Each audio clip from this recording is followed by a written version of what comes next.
Okay, so this low-powered variable optic is from Primary Arms. It's a 1x6. I think it's the Raptor second focal plane.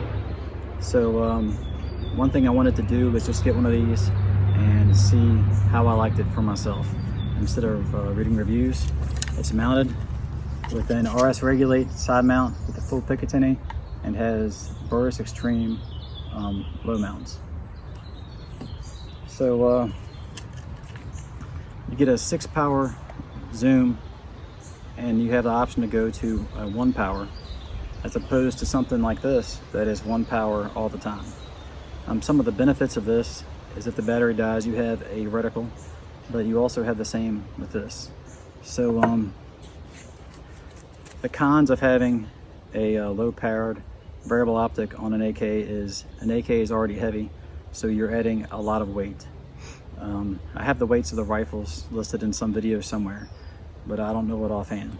So this adds a lot of weight and a lot of size to the AK.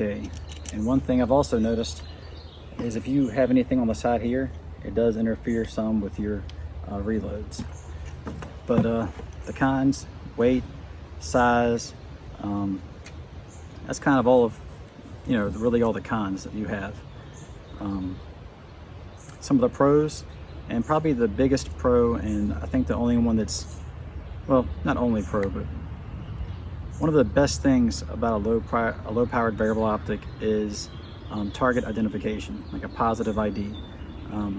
You don't get that as much with a like a 1-powered optic.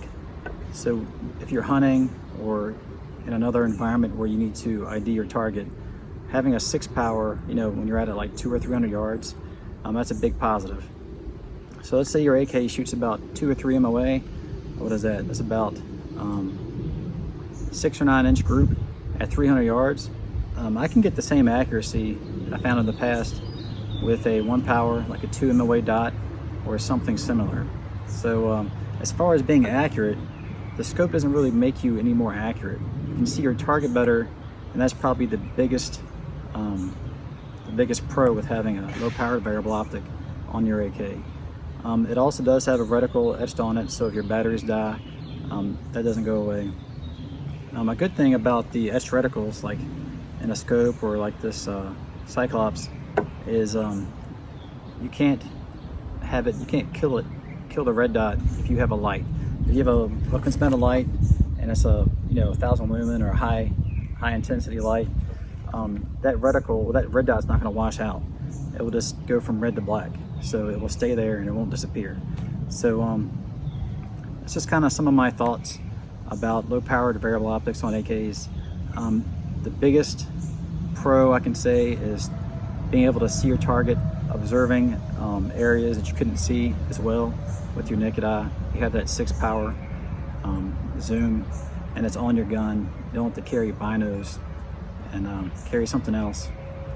But will I keep this on here forever? I'm not sure.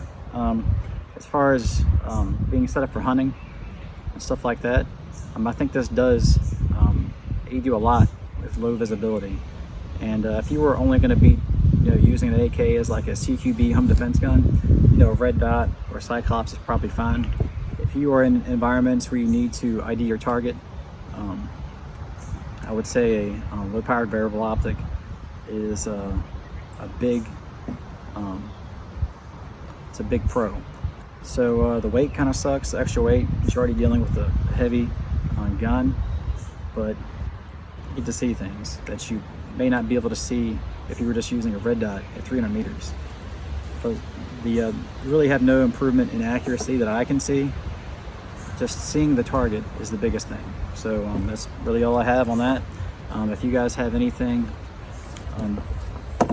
let me know in the comments. As soon as I get my Fab Defense rail, it's a Picatinny rail that snaps in here. This will be mounted on that. So that will be an etched reticle. Oh, actually, one thing I forgot. So another pro that this has and the ACSS reticle have is you have bullet drops. They're calibrated by Primary Arms for, I think this one is calibrated for like Wolf 123 or 124 grain, full metal jacket.